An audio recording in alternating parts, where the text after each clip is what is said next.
Hello, everyone, and welcome back to the Deep Dive. I want to start today by asking you to do something a little weird. Okay. Weird is usually a pretty good way to start. Right. So I want you to completely ignore me for a second. Just tune out the sound of my voice. Ignore whatever room you're sitting in. And I just want you to look down at your chest. Looking down right now. Look at your shirt. Just take a second and actually pinch the fabric between your fingers. Feel the texture of it. It's pretty soft. Right. Maybe you're wearing a soft, worn-out cotton hoodie that you've had for years. Or maybe it's a stiff button-down. Or even a synthetic workout tee that feels kind of slippery and cool. Mine's just a simple gray t-shirt. Cotton blend, I think. Exactly. Yeah. It is the most mundane object in the entire world. You probably put it on this morning without a second thought, just grabbed it from a pile on the floor while you were half asleep. Guilty as charged. But I want you to close your eyes, assuming you aren't walking down a busy hallway right now, and I want you to really visualize the life of that object before it touched your skin. Oh, like a biography of a t-shirt? A biography of a t-shirt, yes. Sure. Rewind the tape. Before it was in your closet, it was probably hanging on a plastic hanger on a rack in some store with those fluorescent lights buzzing overhead. Right. And before that, it was folded inside a brown cardboard box on a massive transport truck driving down a highway somewhere. But keep going back. Imagine the port. The port is really where the sheer scale of this hits you. It's massive. Imagine these towering metal shipping containers, painted blue and red and green, just stacked up like Lego bricks on a vessel the size of a skyscraper. Just plowing through the ocean. Exactly, crashing through the gray waves of the Pacific or the Atlantic, battling storms, carrying millions of tons of stuff. And even before that ship, you have the factory. The factory. Try to hear the hum of hundreds of industrial sewing machines. Smell the dye and the dust in the air. Maybe that factory was in Bangladesh or Vietnam or Honduras. Real people sitting there. Real people. Working a long shift, cutting the fabric, stitching the hem, actually making the physical thing you are wearing right this second. And then go back even further, before the factory. You're at the raw material stage, the field. It's a field. The raw cotton boll bursting open under this hot sun in Texas, or maybe India, or Uzbekistan. That little piece of fluff had to be planted, harvested, cleaned, spun into thread. It dyed, woven into fabric. It's actually kind of dizzying when you trace it all the way back. It really is. It feels like you're zooming out on Google Earth faster and faster until you just see the whole planet all at once. And that's exactly the point I want to make. That single piece of fabric you're wearing isn't just clothing, it's a map. It's a physical artifact of this massive, hyperconnected, incredibly efficient machine that literally wraps around the entire planet. Your shirt is the story of the global economy. Which brings us perfectly to the word of the day, the big G. Globalization. Globalization. It's one of those words you hear constantly, right? You see it in the news. Politicians are always either praising it or blaming it for everything. Oh, constantly. But it's a term that is so big and so broad, it almost entirely loses its meaning. It just becomes background noise for most of us. Yeah, it's like the words freedom or justice. It's huge and it's vague. Yeah. So our mission today is to pin it down. We've got a great stack of research and case studies here, and we are going to deconstruct this global machine for you. Right, we're taking it apart piece by piece. Exactly. So Yeah. what is our sticky note definition here? If we had to explain this concept to, say, a very tired grade 10 student who just wants the simple answer. Well, ideally, you define globalization as a process. I think that's the key. It's not a static thing sitting on a shelf. It's a verb. Yeah. It's the process of the world's citizens becoming increasingly connected and increasingly interdependent. Interdependent. That's a really important word there. It's the most important word. Think of it like a giant spider web. If a fly lands on the web way down in the bottom left corner, the vibration of that fly travels all the way across the silk to the top right corner. You can't touch one part without shaking the whole thing. Exactly. That is the world we live in right now. We rely on each other whether we realize it or not. And when you study this, there are basically two ways to look at this giant web. You can look at it like a mechanic or a high-level historian. Yeah. Looking at the huge gears, the international treaties, the trade wars, the big political Or at forces. the macro level, the cog, You're right, the cog in the machine. Or you could look at it through the story. the human element. Exactly. And that's what we want to do today. We want to look at your story. We want to answer one guiding question. To what extent does this massive global web actually influence your specific day-to-day life? And to make sense of that, we're going to break this giant beast down into 3 manageable dimensions. Let's lay them out. First, we have the economic dimension. That's the money, the trade, the physical stuff we buy. Then we have the social dimension. This is about who we are, our culture, our media, the things that shape our identity. And Finally, the political dimension, the rules, the governments, and the idea of freedom and how that spreads. Perfect. So let's roll up our sleeves and dive right into section 1. The economic dimension.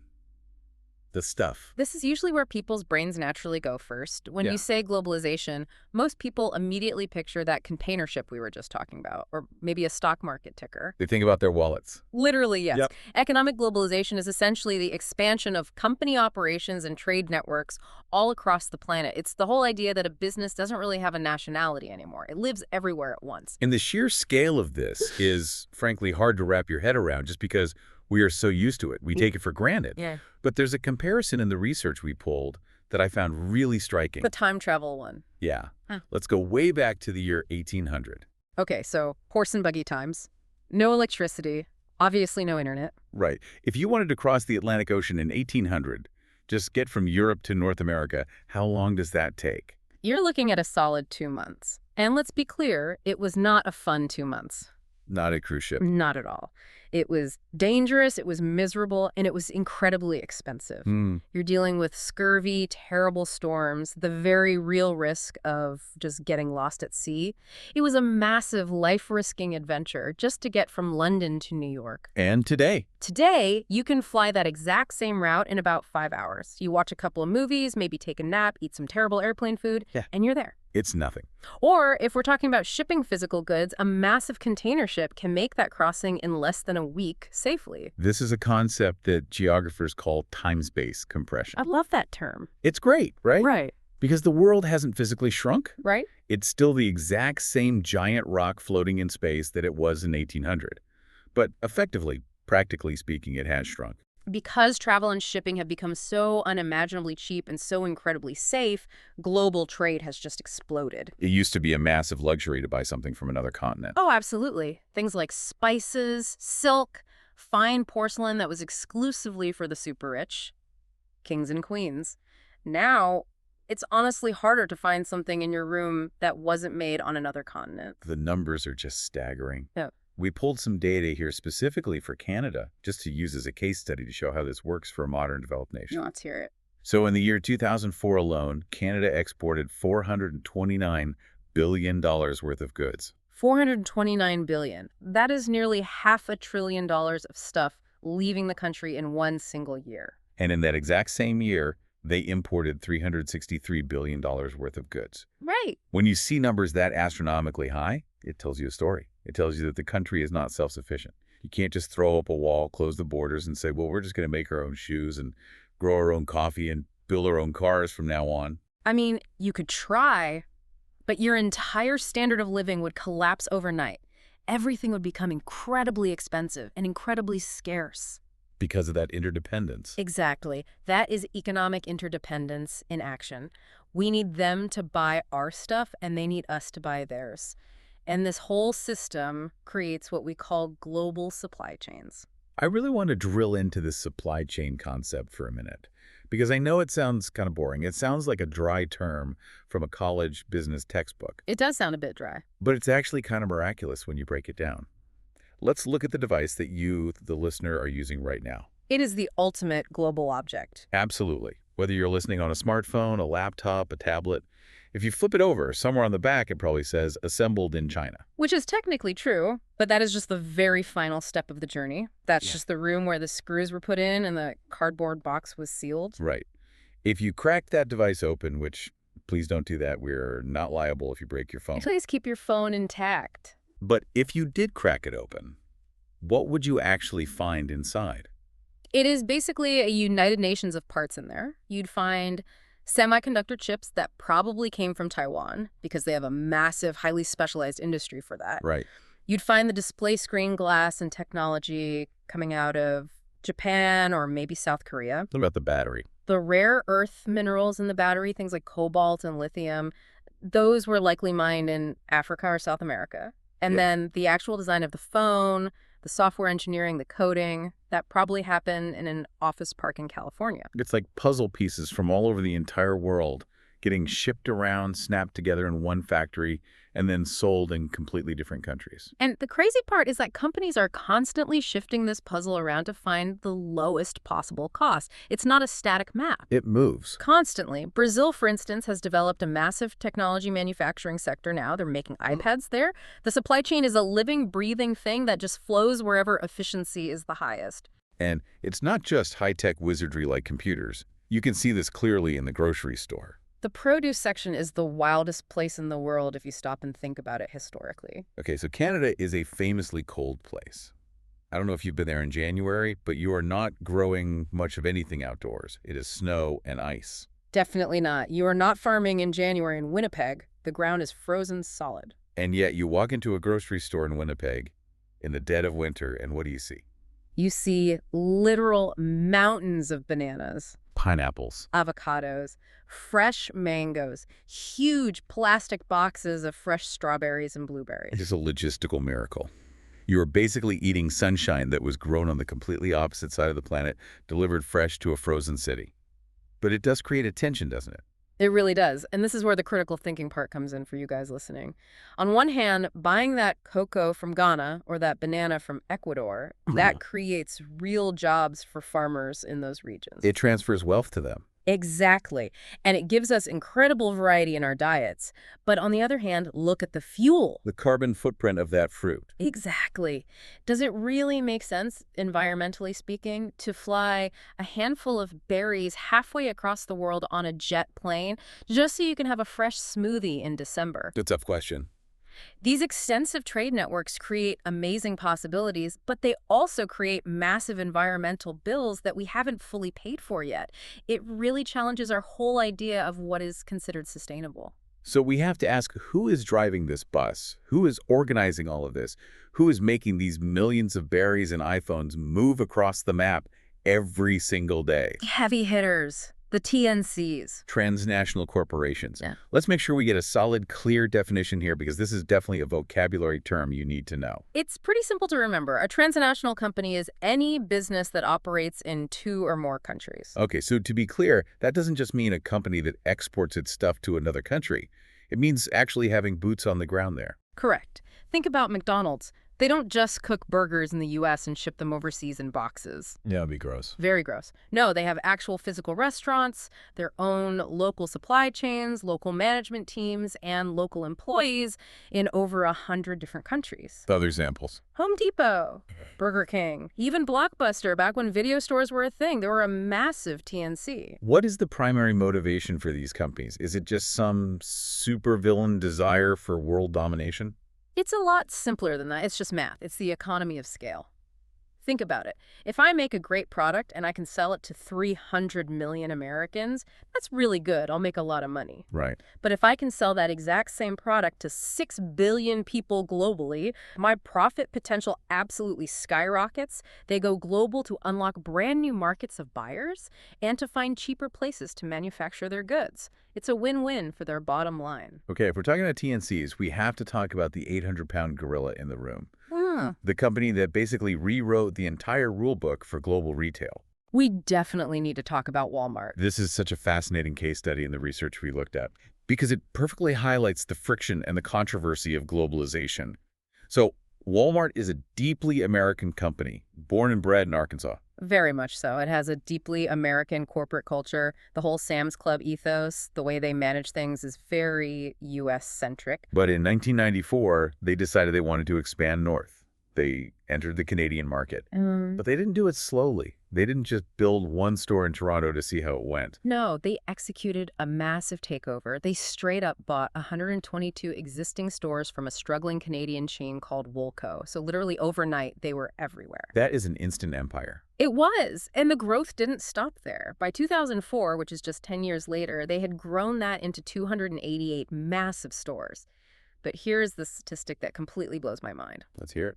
By 2005, Walmart held 52% of the entire department store market in Canada. Wait, 52%. More than half. That means more than half of every single dollar spent in any department store in the entire country went to one single foreign company. That is absolute dominance. It is. Now, Walmart is, it's very polarizing. Mentioning Walmart is almost like talking about politics at the Thanksgiving dinner table. Oh yeah, people have strong feelings. Very strong. People either absolutely love it or they view it as the literal root of all economic evil. That's because Walmart is the perfect avatar for globalization. It perfectly embodies all of the amazing benefits and all of the devastating costs simultaneously. You really have to understand both sides of the coin to get the full picture. Let's actually play this out. Let's do a little role play. Okay, I will take the role of the pro-Walmart consumer. All right, pitch me. Convince me why they're great. Look, I'm a parent. I've got 3 growing kids at home. Inflation is up. My wages are pretty flat. I can walk into a Walmart on a Tuesday night, and I can buy a week's worth of groceries, new school clothes for my kids, and maybe a new toaster for the kitchen, and my total bill at the checkout is significantly lower than it would be literally anywhere else. Why should I have to apologize for trying to save my family money? And that right there is the strongest argument. It genuinely elevates the standard of living for low-income and middle-class families. It makes their dollars stretch further. Plus, you can't beat the convenience. It is one-stop shopping. I work full-time. I don't have 3 spare hours to go to the butcher and then the baker and then the hardware store and then the clothing boutique. I go to one giant box and I'm done. True. And they hire people. They're a massive employer. My teenager got his very first job there pushing shopping carts. My retired uncle works at the front doors as a greeter. It is bringing economic activity to our town. Those are all very valid points. Now, let me put on the critic's hat. I'm going to be the local community activist. I look at that exact same giant store, and I don't see convenience. I see a predator. A predator. That's a strong word. Sure. Because you have to ask, how do they actually get those prices so impossibly low? They do it by ruthlessly squeezing their suppliers and completely crushing local competition. When a Walmart comes to a medium-sized town, the local independent butcher, the family-owned hardware store, the independent pharmacy, they simply cannot compete on price, so they close. Right. This is what they call the ghost town effect. Exactly. The traditional downtown Main Street just dies, it gets boarded up, and all of that retail activity gets sucked out of the community and moved to a giant, soulless concrete box on the edge of the highway. You lose the character of the town. You completely lose the community character. It creates massive urban sprawl. And regarding those jobs you mentioned, the critic would push back and say, sure, they create a lot of jobs, but are they good jobs? Meaning low wages, part-time hours. Right. Often minimum wage, part-time, so they don't have to pay out full benefits. And then there's the enormous supply chain issue we touched on earlier. Critics constantly point out that Walmart buys a massive percentage of its goods directly from China. Some estimates put it up to 70%. So when I buy that cheap toaster to save money, I'm not actually paying a Canadian factory worker to build it. I'm paying a factory overseas. It is a direct, massive transfer of manufacturing capacity out of the country. You are essentially trading away local, well-paying manufacturing jobs in exchange for access to cheap plastic goods. That is the fundamental trade-off. Wow. And there's a specific story in our research that really brings this whole conflict to a boiling point. The story of Jonquière. Oh, this story, it seriously sounds like it was written as a movie script. It really does. So set the scene. Jonquière, Quebec. The year is 2005. So, for context, Quebec has a very, very strong history of labor unions. Right. It is culturally quite different from Canada, where Walmart is headquartered. In Quebec, unions are generally seen as a vital, normal part of protecting everyday workers. Very true. So the workers at the Jonquière Walmart location decided to do something that literally no other Walmart employees in North America had managed to do at that time. They voted to unionize. Which is huge, because Walmart is famously aggressively anti-union. They have entire corporate response teams dedicated solely to preventing their stores from unionizing. They fight unions tooth and nail. But these workers in Quebec, they actually won. They held the vote, they got their official certification, they were ready to sit down and negotiate a proper union contract.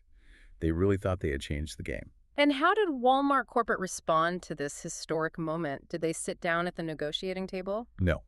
Shortly after the union was officially certified, Walmart simply announced that they were permanently closing that store. Wait, they just closed it. Shut the doors, fired everyone. They claimed that the store was struggling financially, that it just wasn't profitable anymore, and that it was strictly a business decision. But the timing of that. Right. The timing sent an absolute chill through the entire North American labor movement. Because the message seems pretty undeniable. If you try to organize, you will lose your job. That's certainly how the workers interpreted it. And this specific case raises a really profound question about the reality of globalization. When a massive transnational corporation enters a new country, who actually adapts to who? Oh, that's a great way to phrase it. Does the company adapt its practices to fit the local culture, in this case, a Quebec culture that deeply values workers' rights and unions? Or does the country have to bend and adapt to fit the corporate culture of the TNC? It perfectly shows that economic globalization isn't just a math equation about money and cheap toasters. It's fundamentally about values. It's about rights. It's about who actually holds the power in a society. Which is the absolute perfect bridge into our next section. Because physical goods and money aren't the only things crossing these invisible borders. Ideas are crossing. Culture is crossing. Let's get into it. Section 2. The social dimension. Who we are. Now, this dimension is a lot harder to measure. With economics, you can count the shipping containers, you can track the billions of dollars on a spreadsheet, you can't really pull up a spreadsheet and count culture, but the impact on your life is just as real, if not more so. Let's start with the definition again to ground us. What exactly do we mean when we say the word society? A society is basically a group of people who form an ordered community. It's usually held together by shared things. That could be kinship and family ties. It could be a shared religion, a shared language, or a shared ideology. It's basically the concept of us. The us. And for thousands and thousands of years of human history, the us was defined almost entirely by geography. The people who lived within walking distance of you, that was your society. Exactly. If you lived in a small farming village in France in the year 1400, you acted exactly like the people in that village. You ate the exact same food they ate. You spoke their specific regional dialect. You had absolutely no idea what people in Japan were doing. You probably didn't even know people 3 towns over were doing. Exactly. Your world was your immediate physical surroundings. What now? Now we live in what is called the woven world. I really love that phrase. Daniel Yergin coined that, right? Yes, he did. The central idea is that modern technology, television, the internet, smartphones, social media has completely dissolved those old geographic borders. The entire world is now woven together into one single digital fabric. We are constantly, 247, exposed to each other's cultures. But there's a catch to this constant exposure. Anthropologists have identified this phenomenon called the screen effect. And I have to say, when you really think about it, it's a bit haunting. It is genuinely unsettling. The argument here is that television and digital media are fundamentally passive experiences. They rely entirely on speed, sensation, dazzle, bright colors, quick camera cuts. Right, it's shiny. It's specifically designed to keep your attention and give your brain a quick dopamine hit. But think about traditional living culture. Storytelling around a campfire. Learning a complex traditional folk dance from your grandmother. Participating in a long community religious ritual. Or honestly, just sitting on a front porch talking to your neighbors. That stuff is slow. Right, and compared to endlessly scrolling TikTok or watching a massive Marvel blockbuster movie, sitting on a porch feels, well, it feels boring. Exactly. So the major worry among anthropologists is that because of the screen effect, we are going to stop actually doing culture. We will stop participating in the slow, meaningful rituals of our ancestors, and we'll just start passively consuming global media instead. We transition from being the active creators of our own unique culture to just being an audience for someone else's mass-produced culture. Precisely. And that fear leads directly into the biggest, loudest debate in social globalization. The big question, is the world becoming a vibrant, beautiful mix of different cultures, or is it just becoming a boring, uniform gray mush? The classic debate. Homogenization versus hybridization. Let's look at argument A first, the hybrid view. Some people call this the Saldwell theory. This is definitely the optimistic view of globalization. The argument is that never before in the history of humanity have you had this kind of access. Think about a normal day. You can wake up in an apartment in Toronto, listen to an upbeat Bollywood playlist from India while you get ready. Right. You can watch a dark, brooding Swedish crime drama on Netflix. You can eat authentic Ethiopian food for lunch. And then you can check the video highlights of a Congolese football match on your phone before bed. It's amazing. We are enriching our daily lives with the absolute best parts of everything. We are taking bits and pieces from all over the globe to create a brand new, vibrant identity. It creates this diverse, cosmopolitan citizen. I can be proudly Canadian, but I can also deeply love Japanese anime and Mexican tacos. My identity is a hybrid. It sounds great. But then there is argument B, the McWorld theory. The homogenization argument. Yeah. The darker idea that globalization is really just Americanization wearing a disguise. And you really see evidence for this when you travel. You can trek into a remote jungle village in Madagascar, miles and miles away from modern civilization. And what piece of trash do you find on the ground? An empty can of Diet Coke. Exactly. You turn on the television in a small hotel room in Peru or Thailand or Norway. What show is playing? It's reruns of Friends. Or The Simpsons. Yeah. Or some locally licensed version of American Idol. The NBA is absolutely massive in China. Marvel superhero movies dominate the box office literally everywhere on Earth. So the critic looks at this and says, are we actually getting a diverse hybrid culture? Or is there just a massive American media fire hose spraying the entire planet with the exact same corporate content? And the most alarming piece of evidence for the homogenization argument is what's happening to language. We are seeing significantly fewer languages being spoken globally today than 100 years ago. That's sad. Unique regional dialects are dying out as older generations pass away. That heavily suggests we are losing cultural distinctiveness. Because if everyone on Earth eventually speaks English and watches the exact same American sitcoms, do we lose the unique ways of thinking that are baked into those different languages? Let's talk about fashion to illustrate this, because this is highly visible to anyone. If you walk into a typical high school today, and it truly doesn't matter if that high school is in Calgary or Rio de Janeiro or Tokyo or London, the teenagers all look suspiciously similar. They really do. They are all wearing the global uniform. The blue jean. It is the ultimate historical example of this. Think about the origin of blue jeans. They started as rugged American workwear. Cowboys in the West, miners in the gold rush. They were just tough canvas pants for tough manual labor. But then in the 1950s, Hollywood gets involved. You get James Dean. Right. Rebel without a cause. Suddenly, throwing on a pair of denim jeans is dangerous. It's a symbol of youth rebellion. It's effortlessly cool. Wearing jeans meant you were pushing back against the rigid suit-wearing system. Now, it's just pants. It represents total, absolute conformity. Grandmas wear jeans to the grocery store. Literal babies wear tiny jeans. But the point is, that specific fashion trend rippled out from a few American movies and music videos to eventually cover the legs of the entire human race. You see the exact same thing happening with sneaker culture, with hoodies, with certain hairstyles. So a teenager growing up in Hong Kong today isn't dressing in the traditional garments his grandfather wore. He's dressing like a hip-hop star from Atlanta, Georgia. Exactly. The massive influence of global media icons just completely overrides thousands of years of local tradition. But we have to ask, is it entirely a one-way street? Is it really just America exporting its culture to everyone else? That's a fair point. It is becoming much more of a two-way street lately. Just look at the explosion of K-pop. Oh, massive. BTS and Blackpink are global phenomenons. For the mainstream popularity of anime. Or even looking at Canadian exports. We actively send musicians like Drake, The Weeknd, Justin Bieber, and Nickelback out to dominate global radio stations. I'm honestly still not sure if we should officially apologize to the world for Nickelback or not, but your point is taken. Right. But culture does flow in multiple directions now. It does. But the core concern still remains for a lot of sociologists. Is this a genuine conversation between equal cultures? Or is the loudspeaker owned by the massive Western media corporations just so much louder than everyone else's? Okay, so we've bought all the globally sourced stuff in the economic dimension. We're wearing the jeans and watching the shows in the social dimension.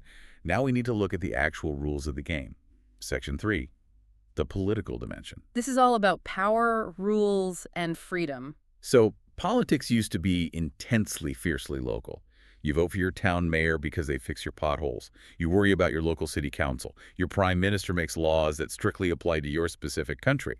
But now, the decisions that drastically affect your daily life might be made in a closed-door boardroom in Geneva or New York or Brussels. Absolutely. The traditional concept of political sovereignty, which is just the idea that a country is the ultimate unquestioned boss of its own physical territory, that concept is getting extremely fuzzy. How so? Give me an example. Well, countries sign international treaties. They voluntarily join massive organizations like the World Trade Organization or the G7 or the United Nations. But when you join those exclusive clubs, you agree to play by their specific rules. You give up a little control. Exactly.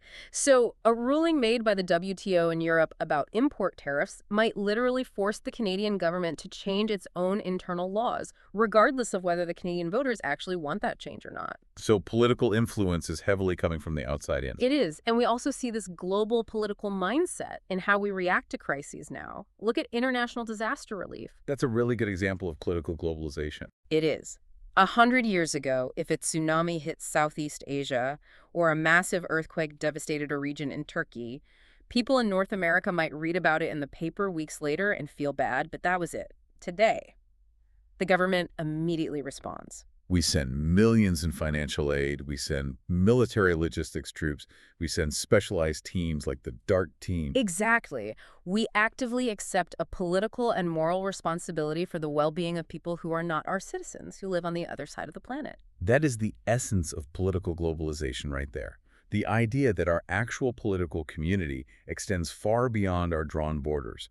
We care, politically, about what happens miles away. But the single biggest trend in this dimension isn't just sending aid money. It's the active spread of one very specific political idea. Democracy. Democracy. It is an export. It's arguably the most successful political export of the entire last century. Without a doubt. I have a statistic here from the research that really backs that up. Think about this. In the year 2005, there were 193 recognized countries in the world. Out of those 193, how many were officially considered electoral democracies? 118. That is a very clear global majority. And what is the underlying philosophy behind pushing the spread? Why does the international community care how other countries govern themselves? The belief, and to be clear, it is a philosophical belief, is that democracy inherently creates stability. It boosts the standard of living for everyday people. It improves government ethics and reduces corruption. It's ultimately about freedom. Freedom of choice at the ballot box. Yeah. Freedom from government tyranny. The working theory among global leaders is that if you can globalize democracy, you inherently create a much safer world. Historically, democracies tend not to declare war on other democracies. If everyone has a vote, everyone gets along better, at least in theory. We even see the international community stepping in to literally build countries from scratch based on these ideals. Look at the history of East Timor. East Timor is a perfect example of this. They had a horrific, brutal struggle for independence in the late 1990s. Extreme violence, total chaos. And the rest of the world didn't just sit back and watch it happen on CNN. No, they didn't. The United Nations and the broader global community actively stepped in. They deployed armed peacekeepers to stop the violence. They managed the chaotic transition of power. They provided the necessary security. They literally helped build the new political infrastructure from the ground up. That is the entire world coming together and saying, we are going to actively shape the political destiny of this region together. Right. So we've covered the three main dimensions, the massive gears of the machine. But I really want to pause here for a second. Okay, let's pause. Because up until now, we've been talking very objectively, very academically. You know, here is a statistic, here is a textbook definition. But that is not how actual human beings experience globalization in their daily lives. Not at all. We need a serious reality check here, because depending entirely on who you are and where you live, this giant machine looks very, very different. This instantly reminds me of that old famous parable, the blind man and the elephant. Oh, I love this story. It perfectly explains so much about why humans disagree. It really does. So the story goes you have several blind men, and they are all asked to describe an elephant by touching a different part of it. Right. So one man touches the trunk. It's long, it's wiggly, it's muscular, and he's, oh, I understand. This creature is just like a giant snake. Then the next man touches the leg. It's thick, it's incredibly sturdy, it has rough, bark-like skin, and he says, "No, you idiot, it's nothing like a snake, it's clearly like a tree trunk." And the third man reaches out and touches the tusk. It's smooth, it's sharp, it's cold, hard ivory. And he says, "You're both crazy, it is exactly like a spear." They are all entirely right based on their own experience, but they are all completely wrong about the whole picture. They only possess a tiny piece of the truth. Globalization is the elephant. Yeah. It is so impossibly big and so complex that your personal opinion of it depends entirely on which specific part of it you are currently touching. So let's do a little perspective taking here for the listeners. Let's briefly walk a mile in 3 different pairs of shoes. Okay, I like this. Let's do it. Imagine first that you are a typical consumer living in a wealthy, modern suburb in North America. You have a stable, decent-paying job. You have disposable income in your bank account. Okay. If I'm that person, I reach out and touch the elephant, and I feel incredible abundance. Right. I see stores filled with cheap, fashionable T-shirts. I see amazing, affordable technology in my pocket. I see fresh strawberries in my fridge in January. I can book a flight and travel anywhere on Earth. To me, globalization represents freedom, luxury, and convenience. I love the elephant. The elephant is great. Okay, now let's change shoes. Imagine you are a factory worker in a traditional manufacturing town in Ohio, or maybe Ontario. The automotive parts plant that you worked at faithfully for 20 years just abruptly closed down, fired everyone, and moved all the heavy machinery to a cheaper facility in Mexico or China. Wow. Okay, if I'm that worker, I touch the elephant and I just feel deep betrayal. I see a faceless global force that literally stole my family's livelihood. I see my hometown's economy dying out. I see this global race to the bottom on workers' wages. To me, globalization is a villain. It is a thief. I hate the elephant. Now, third pair of shoes. Imagine you are a passionate human rights activist living under an oppressive dictatorship somewhere in the world. If I'm the activist, I touch the elephant and I feel profound hope. Hope, right. Because I see the global internet allowing me to broadcast my government's human rights abuses to millions of people instantly. I see international political pressure from other democracies forcing my corrupt government to finally release political prisoners. To me, globalization is a literal lifeline. So you see, there isn't just one single objective truth about globalization. There are many conflicting truths happening all at once. Exactly. And if you don't grasp that concept, you simply cannot understand why the political debates about this topic are so incredibly angry and divided. Everyone is furiously arguing from their own tiny slice of reality. Which brings us, finally, to the single most important person in this entire conversation. The listener. You. We've talked extensively about the world out there. Now let's talk about you. We want to do a quick identity check. A mental audit of your life. I want you to really think about your day-to-day life. How much of you, your core identity, is actually local? Let's start with something basic. Language. We're speaking English to you right now, but English is a deeply global language. It was forcibly spread by the British Empire centuries ago, and now it's globally maintained by the dominance of American media. It is not indigenous to North America. Think about the food you eat. What did you have for lunch today? Did you grab a taco? Did you have some sushi? Even if you just had a classic all-American hamburger, the hamburger actually has deep German roots. Pizza is famously Italian. We are literally eating the world every single day. Think about your entertainment, the sports you watch. You might be a huge fan of the NBA. Well, so are millions of diehard fans in China. You might watch the World Cup soccer tournament, which is the literal dictionary definition of a globally shared event. Look at the brands you explicitly trust. The famous swoosh logo on your running shoes. The specific brand of the car parked in your driveway. The phone in your hand. When you actually take a minute to peel back all those layers, you realize that your quote-unquote local identity is actually a massive mosaic. It is a complex collage of thousands of different global influences. You are a global citizen, whether you actively signed up for it or not. It's honestly kind of mind-blowing when you stop and just sit with that thought for a second. You aren't just living in an isolated town. You are deeply woven into the web. We are all active characters in the big story. Well, we have covered a truly massive amount of ground today. We really have. We talked about the massive shipping containers, the intense Walmart retail wars, the history of blue jeans, the democracy statistics. Let's try to quickly recap the main pillars before we let you guys get back to your day. Sounds good. Let's hit 3 dimensions one last time for the notes. First up, economic. Right. We are economically interdependent. We completely rely on massive global trade networks and transnational corporations like Walmart to supply our daily goods. This interconnected system brings us amazing efficiency and much lower prices, but it also creates serious friction regarding local small businesses, labor rights, and environmental damage. Perfect. Second, the social dimension. We are culturally blended now. Phenomenons like the screen effect and the woven world mean we are constantly consuming global media. This gives us unprecedented access to amazing cultural diversity, the hybrid model, but it also carries the heavy risk of homogenizing us, erasing local traditions, and making us all part of the same uniform McWorld. And finally, third, the political dimension. Traditional political sovereignty is actively shifting. Powerful ideas like electoral democracy are spreading across national borders, and individual nations are increasingly forced to work together or are pressured by each other through powerful international organizations and treaties. Awesome summary. Now, because this is a deep dive, we want to make absolutely sure this information actually stuck in your brain. It is time for the Check Your Understanding segment. Pop quiz time. Don't panic. No grades here. I'm going to ask 3 specific questions based exactly on what we just discussed. I want you to shout the answer out loud, Scare your cat, it's totally fine, or just think it really loudly in your head. Then we will reveal the correct answer. Ready when you are. Question 1. In your own words, what is a transnational company? Shout it out. We'll give you a second to think. Okay, the correct answer is a transnational company is a corporation that physically operates in 2 or more countries. It has a home base, sure, but it lives globally. Perfect. Question 2. This one is about the Walmart debate we role-played. Give me one strong argument in favor of the TNC and one strong argument against it. Think about the different hats we wore. All right, the answer.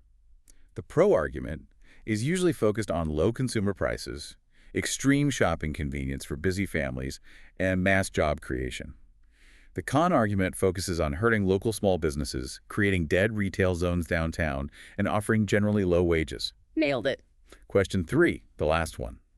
Anthropologists worry that television affects traditional culture in a very specific negative way. What is the name of that effect, and what does it do?